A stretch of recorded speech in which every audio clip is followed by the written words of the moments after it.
این الله مبارک کنه.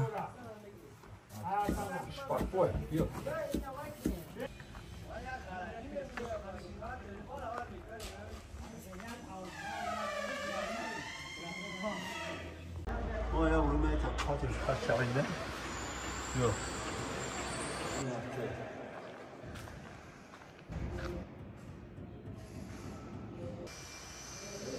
Arayın yapmışlar bazen ortamı.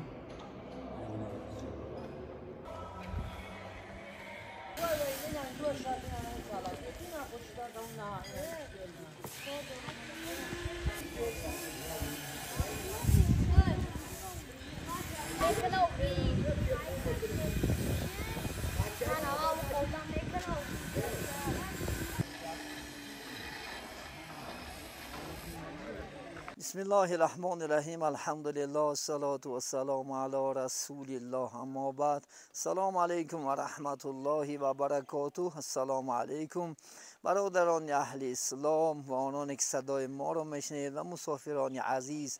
الحمدلله امروز خداوند حق سبحانه و تعالی فرصت داد تنیسیت خاطر جمع زبانی گویا به شما عزیزان هم صحبت شدن الله سبحانه و تعالی مناسب دید.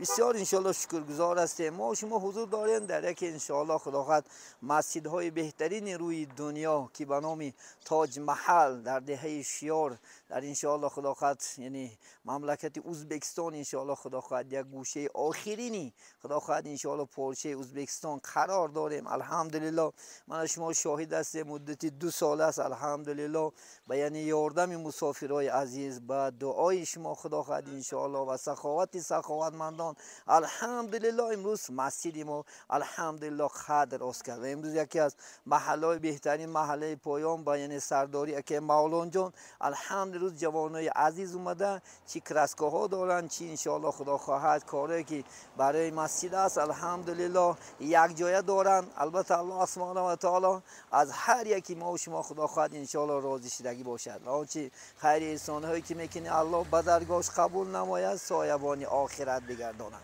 از حکیم پرسیدند که عیب انسان را چی آشکار میکند؟ دانشمند گفتند که یعنی بخیلی. انسان کارهای نیکیاش چی در دنیا مشهور میکند؟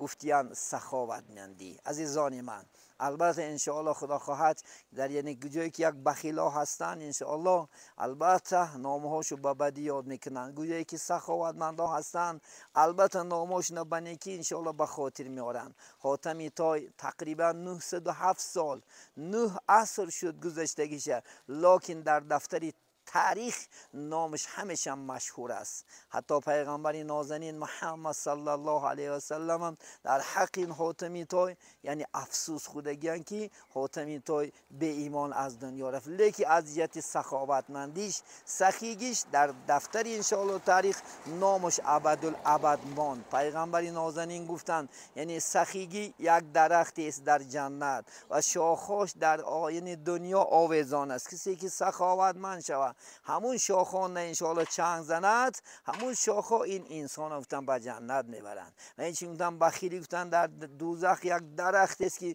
شاخهاش در دنیا هست. کسی که انشاءالله بخیل شود چنگ به همون درخت شاخه زند و یا چی میکند گفتن یعنی به دوزخ میبرد. عزیزانم بین حتی که حاتمی تای بعضی روایت ها خواندم روز قیامت انشاءالله اعراف گفتگی سوره هم است اعراف بین جنت و دوزخ نجام دادیان. خدا خواهد در کدام گوشه دیاری که خدا خواهد زنده میکنه در همون محله برآوردن چاه است یا که ساختن های مکتب است باغ کردن است راه ساختن است و ها کذا خدا صدقه یا که چاه برآوردن است یا یک بیوه بیچاره کم بغل است انشاءالله خدا خواهد یاردم کردن. همش انشاءالله اشاره سخیگی نمیده خدا خواهد انشاءالله همیشه سخاوتمند باشین. از سخاوت شما حتی که بگید غضبی الله انشاءالله یعنی خیر احسان سخاوت صدقه دادن غضب الله سبحانه و تعالی خاموش میکرد. عزیزان من پیامبر نازنین در سخن مبارک برای همین هم چقدر میتونیم خدا خواهد انشاءالله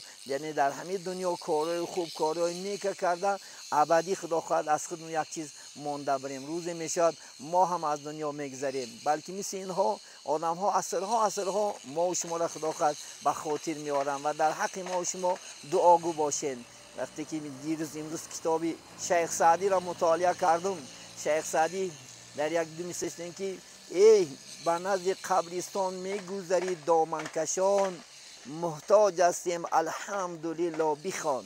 حتی ببینید شیخ سعدی بزرگ در یعنی وقتی در قبرستان میگذری ما زیر خواب هستیم، یک سوره فاتحه را بخون ثواب شو و ما ببخش. ببینید ما هم از روز میگذریم، ما هم محتاج دعا و ما محتاج انشاءالله قرآن و محتاج دعا میشیم. همین کارهای خوبی که میکنیم انشاءالله خدا خواهد مردم دعا میکنن در حق ما و شما، البته ثوابش خدا خواهد انشاءالله در عالم برزخ قبر و در آخرت دستگیری ما و شما میشد. از آن من همیشه صحت باشین، همیشه سلامت باشین. الحمدلله عیناً مسافرای عزیز که امروز از دیار ما هم خدا خواهد مشاهده میکنیم، مثل گله کبوتران هر روز انشاءالله پرواز دارن. برای چی؟ بهبودن زندگی خودشو. لیکن مسافر از یاد نبراره وقتی که رفته به یک دیگر وطن، البته خدا خواهد یادی پدر، یادی مادر، یادی خواهر، یادی دادر از یاد نبرارین، یادی همسراتون، یادی فرزندکای خدا خواهد گهورکای چشماتون هرگز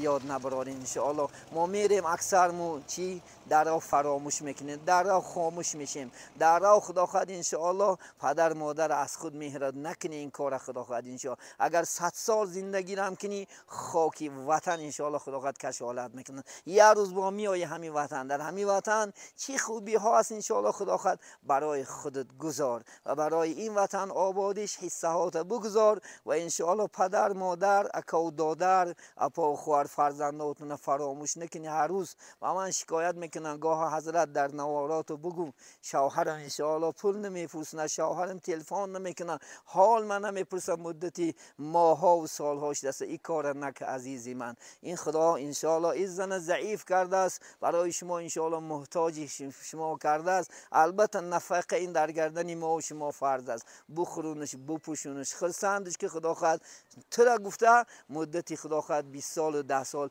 پایسته میشیند که روزی از شوهرت میاد. خودت اینجا را آباد که خدا اونجا نصیحه است. امروز هستی در اونجا، سحر یک کار میشود، یک دهن گپ کتی میبرایی میایی هیچی نداری، آخر در اینجا با تنه همسرت خوار و زار چی در کار. بیاین انشاءالله خدا خواهد عزیزانی من هممو برای وطنی آبادی خانه و آبادی آخرت کمر حمایت بندیم و انشاءالله برای هر یک انشاءالله مسافرات تنسیتی خاطر جمعی براری کار روین. خدا یک کار خوب و مناسب تو بینه و یک انشاءالله کیسای پر و وطنی عزیز بر خاندان برگشتنتون الله الهان نصیب بدارد. همیشه شادی، تینجی و خرسندی ها و تبسم از لبان ما و شما کم نشود. اللهم صل علی محمد و علی آل محمد و بارک و سلم علیه.